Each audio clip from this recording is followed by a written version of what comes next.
So in today's video, we are going to compare flow versus deep work. Let's get into the video. So you're gonna learn today difference between flow and deep work, because actually I learned today, like a few days ago at least, I was watching like Huberman podcast with Tim Ferriss, or I forgot his name actually, like the author of Deep Work, I think it's like Neil Newport, this book, right? I don't know if you see it or not. It's not in frame, like Cal Newport, I think it was. And he actually explained what is the difference between flow and deep work. So I want to also explain you what is the difference between flow and deep work. Like, it's really confusing. So in 3 points, I'm gonna like explain what is the difference between flow and deep work. So let's get the first point, which is it's not the same thing. Deep work doesn't equal flow. Like, a lot of people think it's the same thing, including me. I was talking about deep work, you need to be in deep work in order to achieve the flow or something like that. It's actually the opposite, because, like, for example, deep work is something like different and flow is something like different. That's not like apple and apple. It's like an apple and orange or something like that.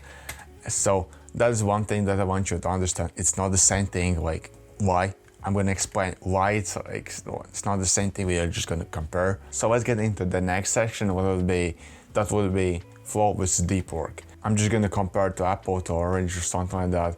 Why it's not the same thing, and just going to compare.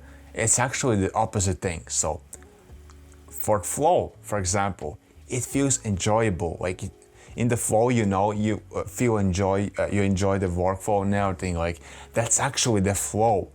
But in deep work, it should feel like, at least it should. It feels uncomfortable. And when you're in the deep work, it is way demanding, more focus. And there you have to spend so much brain power to actually focus on the task and be more productive and everything. But in the flow, you can do the actual work with it.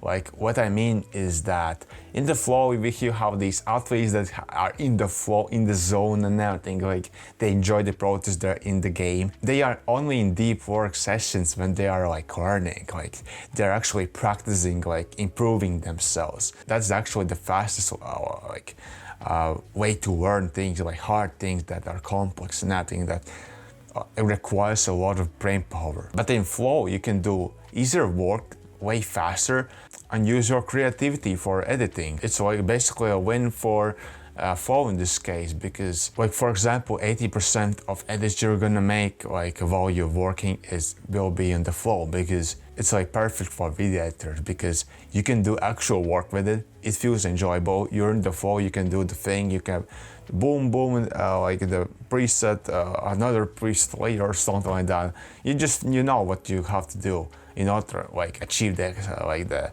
effect and everything. So it just takes time and your focus, and it's way easier to do than, for example, deep work, because it should be uncomfortable. Like, it's that way. Like, for example, deep work should be comfortable, like those 60 to 120 minutes, like those 2-hour blocks. It's still interesting that in flow you need to have these 60 to 120 minutes also. So that's why I think a lot of people think that deep work is the same thing as flow. So now you should understand why flow is way different than like actual opposite of deep work. The last thing that I want you to teach is when to actually use it.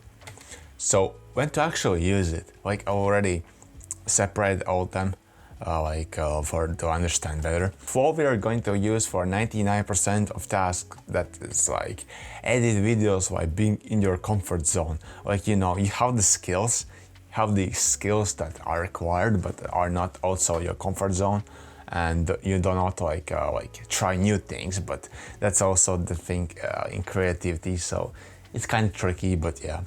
And edit for fun, that's like more for fun, like, and I'm sometimes editing videos like for fun, and it's more towards like for fun. And in the flow, being in the flow is the most enjoyable thing you can do in your entire life, so it's really cool to be in it.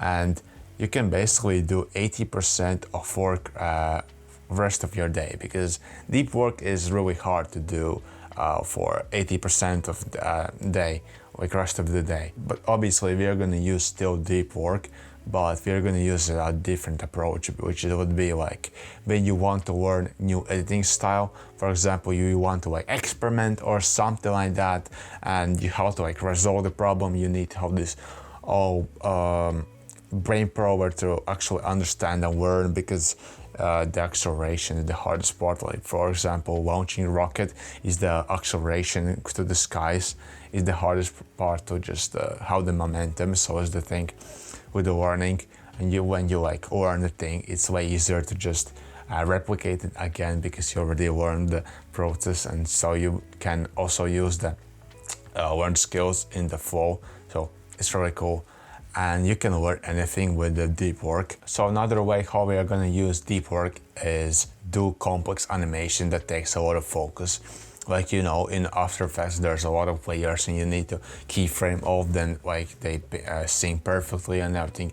It takes a fucking lot of brain power and focus to actually not mess up and waste a lot of time to just, what the fuck is this, to just fix the issue and everything. So it's really hard to do it. So that's why we're going to do this early in the morning, like the actual Eat the Frog block. Like in the schedule video, I already have like Eat the Frog block, which would be basically a deep work block that is the most essential deep work block, where you want to like, just smash the most hardest tasks that requires the most brain power, because in most cases a human brain is the freshest when you just wake up, because there's no like random BS going on in your head, like for 99% of video editors at least. And so I also want you to explain the flow. How does the flow state works? Because there's like two parameters that you need to like understand, which would be challenge level and skill level. So basically you're in the flow when the challenge and skill level matches. For example, challenge is 1, right, and skill level you already have this 1 level, because it was super easy to just drag and drop the preset and that's it. Like, yeah, it's cool, and it goes like that. Like for example, 2 versus 2 challenge, it goes like that. So basically you need to match your challenge level versus skill level to actually also learn. But in deep work, I would say you need to have this anxiety, like the line, like that challenge needs to be slightly higher to actually learn something. You need to push your boundaries further. So actually you need to learn and like make mistake, like that's how you learn. So that's also a nice thing. And the worst thing you can be is boredom. Like, yeah, it's sometimes you will be in this comfort zone, you are not gonna grow or something like that, and you're not gonna be in the flow because it's way too boring to be in the flow. It's not so enjoyable to be in the for editing videos, because you already know how to do this shit, and it doesn't, like, it just takes like time to just do this shit. How can I make this video happen? Like, it takes like time, just my guy. But when you're in the flow, you're not thinking like these thoughts, like how long it's gonna take to complete this video. So basically deep work is like more towards anxiety. For example, challenge is 9, your skills is like 8. And the flow, for example, skill level is 8, and the challenge level is 8. So it basically matches. So that's how at least I understand this chart. So we walk through these 3 points, and I hope you understand now what's the difference between flow and deep work. If this video actually helped you, then make sure to subscribe, because I'm gonna make more videos like these, like towards more editing, productivity and everything. So thank you for watching this video, and see you later. Peace.